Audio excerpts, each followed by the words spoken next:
half of our demo, we have a prototype for the track art info functional area, and we have 4 requirements that we're gonna cover in this demo. So the first functional requirement is search for art. So it's implemented in this search page, and you can search by keyword, artist, location. So let's search by artwork title. So the big dog is an artwork, and I think small cat is an artwork.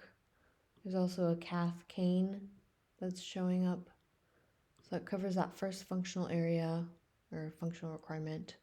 This non-functional requirement is closely related, and it's just a search bar that allows natural language, and then you can also search by the piece ID is the main part of that non-functional requirement. And let's test this piece ID. And moving on to filter by artist name and location. So let's clear this search. We put in Alice there, and we can see all of Alice's artwork. You can also see Alice's profile page and then any location where she is showing up. And let's just do one more. Edna, she doesn't have any artwork under her.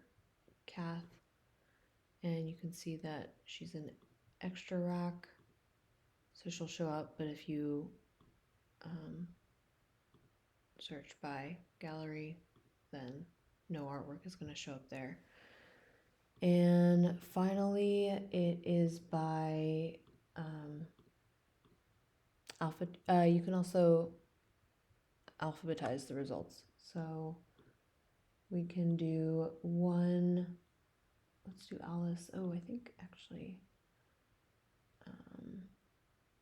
Bob has a lot of artworks. So you can see blue skies, green waters, pink clouds. Sort A to Z, it's already sorted, so you won't see much difference. You can sort Z to A, and you can also clear the sort. So that is all of those functional requirements. Just to show you a little of what's happening in the back end, we are using Docker Compose that is spinning up 3 different containers. The containers are front end and back end. So the way that this search form is working is with a GET request that is coming in through the front end. Search the HTML all lives here, and the search form lives here in this HTML page, and the search form is actually calling with a GET request the JavaScript file here. There's a there's a fetch function here, and it's calling the API artworks and the search endpoint as well. That is living in the backend in Flask. So we're using Flask as our backend, and we have a bunch of API endpoints that are talking with our database. That is a Postgres database that's living in the backend. All right, thank you.